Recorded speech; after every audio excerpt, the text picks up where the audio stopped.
fund tied to autism-related support services for children. You've seen people go out there and say that they're providing services to autistic children, when in reality, they maybe don't have any children at all, or they certainly don't have autistic children. So they get paid millions and millions of your dollars to provide services that they're not actually providing.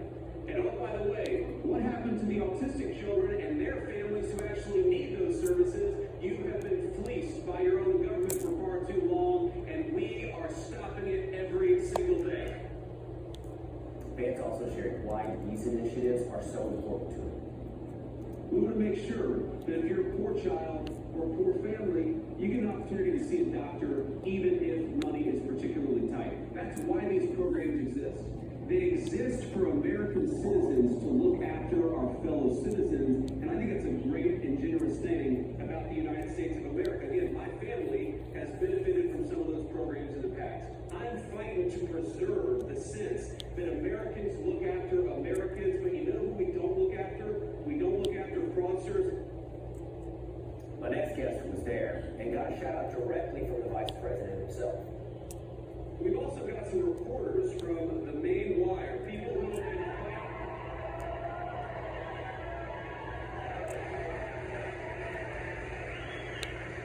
been fighting fraud. So let's give a round of applause to John Featherson and Steve Robinson.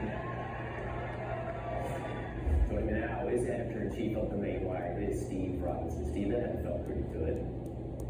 It was very gratifying, really, to hear the Vice President give a shout out to not just me, but the whole team.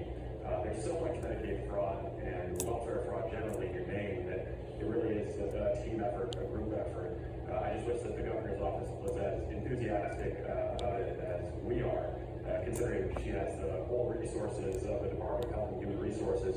And really all she has to do is begin cooperating with J.D. Vance and the Fraud Task Force. We're not asking for her to put a rocket ship on Mars or anything. All she has to do is just stop protecting the fraudsters, and the task force will be able to do its work. But as the Vice President made clear over and over again during his speech, Maine is not only one of the states that is the worst in terms of the per capita fraud rate, but also has the most obstinate governor and administration that's blocking them. And because Medicaid and SNAP, the two primary welfare programs, are state administered, meaning the federal government just gives the states a bucket of money and then the states decide how to hand it out, you need the state's cooperation to really tackle some of these problems. And the incentives are messed up because the state wants more money from the federal government to be able to hand out. So there isn't a great incentive to sit there and go, let's find where the money is being spent fraudulently.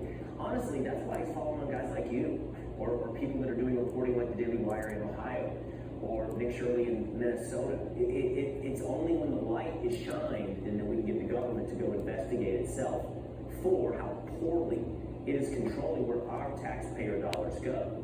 And it looks like significant percentages of our tax dollars are just going straight into the hands of fraudsters.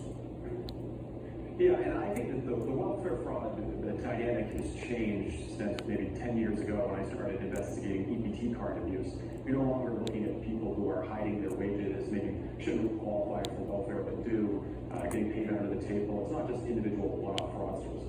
What we're finding is highly organized foreign agents who have come here to enrich themselves, to send money back to their countries, primarily in Eastern Africa and Central Africa. They're very well organized, and the Vice President is certainly over the target by coming to Maine. Administrator Oz is over the target by looking at some of the autism programs, but they haven't even begun yet to look at the adult autism programs, which is the largest bucket of money. And in our investigations, we found just one of them has been deauthorized at this point, but a few more of them, I think their ability to receive payments is hanging in the balance. But we've heard from former employees, current employees, patient after patient of neglect, abuse, and fraud. And this is a program that bills hundreds of millions of dollars every single year. And since this came to office, it's been taken over by what Janet Mills calls new names. They're spectacular entrepreneurs. Well, you wouldn't believe how many G-Wagons I've seen, and Jaguars and Cybertrucks, all of them being driven by new maker Medicaid entrepreneurs. It sounds a little fishy. Yeah, sounds like a great business to jump into if you're, I guess, the right tribal background. Before we go, Steve, a real quick question for you. Grant Platt, Nazi tattooed, Democrat Socialist Graham Plattner running for Senate. Is this serious? What are you hearing from voters in Maine? I think he's more of a national mirage than he is a serious candidate. The first thing you have to understand is Governor Mills was always weak. The fact that Plattner is beating her, or beat her, scared her out of the race, shouldn't be taken as an indication of his strength, but an indication of her weakness. He's popular in the national media. He's got Mayor Mamdani's team and his politics. So there's lots of social media buzz around him, but it's not coming from Maine. It's coming from progressive, online subcultures. None of this is really organic. And Graham Plattner himself, he was an aquaculture amateur actor. They plucked him out of an amateur acting role and put him into politics. So he's totally AstroTurf, and so is his support. But still, I think Maine's a vote blue no matter who's saying. All right, Steve Robinson, the Maine Wire. Thanks so much for being with us here today. Thanks, Will.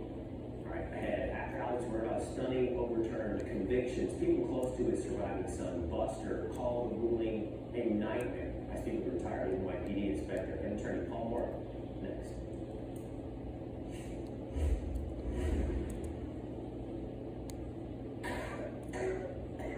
COPD isn't pretty. From the struggle to breathe, to getting stopped in your tracks.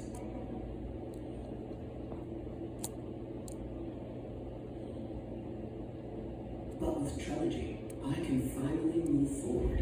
With 3 medicines in one inhaler, Trelegy keeps my airways open for a full 24 hours and prevents future flare-ups. Once daily Trelegy also improves lung function, so I can breathe more freely all day and night. Trelegy won't replace a rescue inhaler for sudden breathing problems. Tell your doctor if you have a heart condition or high blood pressure before taking it. Do not take Trelegy more than prescribed. Trelegy may increase your risk of thrush, pneumonia, and osteoporosis. Call your doctor if worse breathing, chest pain, mouth or tongue swelling, problems urinating, vision changes, or eye pain occur.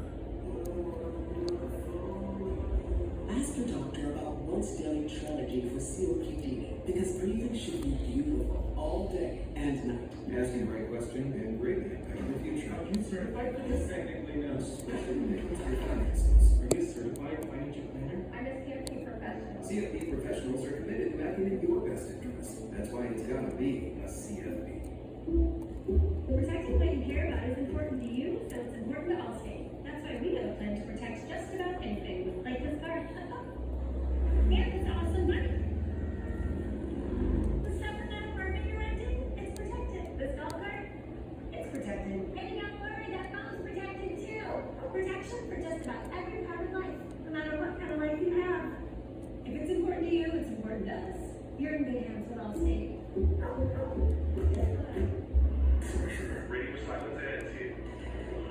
Generalizing there are 2 storms advancing towards the Normandy coast. Are you absolutely certain? We have 3 hours. Go or not go? If you get delayed, we will lose this war. If you invade today, soldiers, we will accept nothing less than full victory. Fresher into true story of DNA. Rated guillotine. Only needs nuclear knife with special engagement and Angelissimo. This isn't for show. This is America. We open our doors, step out into our lawns. We do whatever the hell we want. We build, we burn, we party, a lot. We love, we learn. We cut it razor sharp. We keep it green, because this isn't some royal palace. It's just soil, sweat, and 250 years in the American yard. So come around back. We'll show you what it's all about.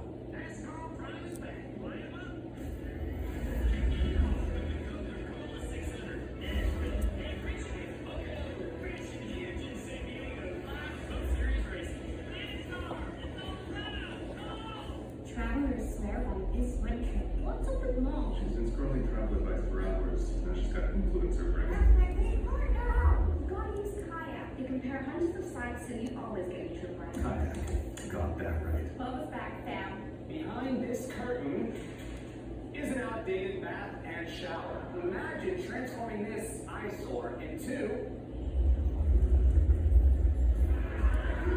a beautiful jacuzzi bath remodel in as little as 1 day.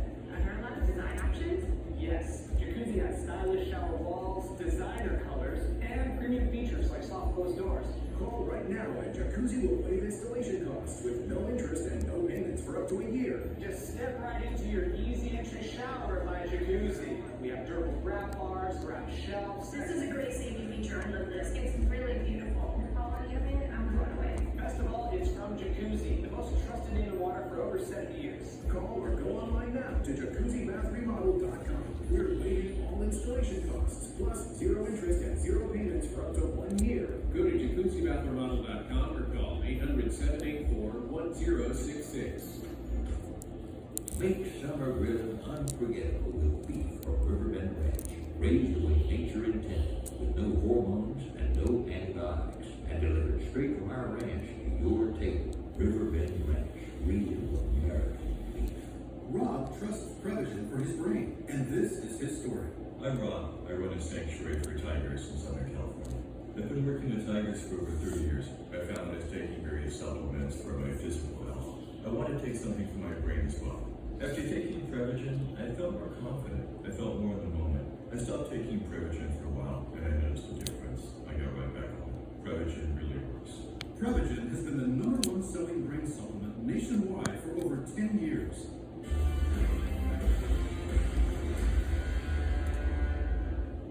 Welcome back. The sole living son of Alex Murdaugh, Buster, was seen outside of his home today in South Carolina, one day after his dad's double murder convictions were overturned.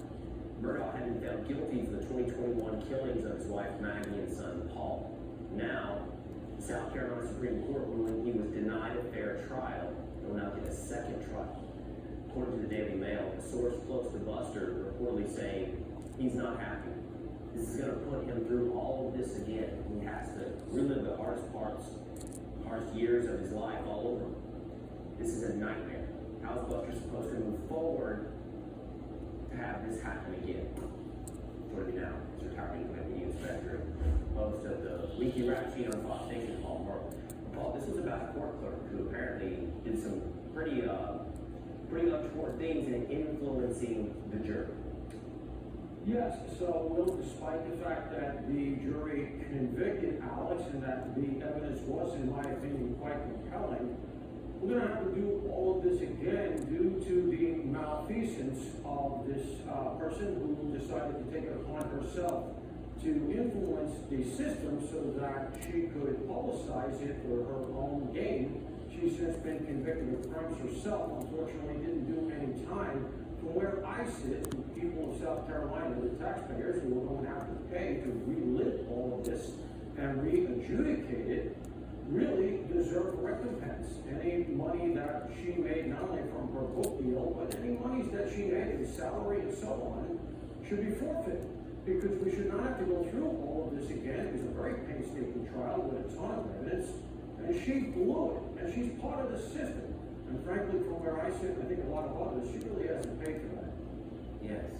Paul, I want to ask you about this video we saw a little bit earlier this week where a man in Cambridge, Massachusetts was seen walking down the street, firing a weapon into traffic. It wasn't the first time. He'd never been detained, first time never been arrested. He dealt with his criminal past. And a judge admits that she had, in the past, let him go, and that she was taking a risk, taking a chance. She gave him a light sentence in 2021. I think we can listen to a bit of what was said by the judge then on giving Tyler Brown a light sentence.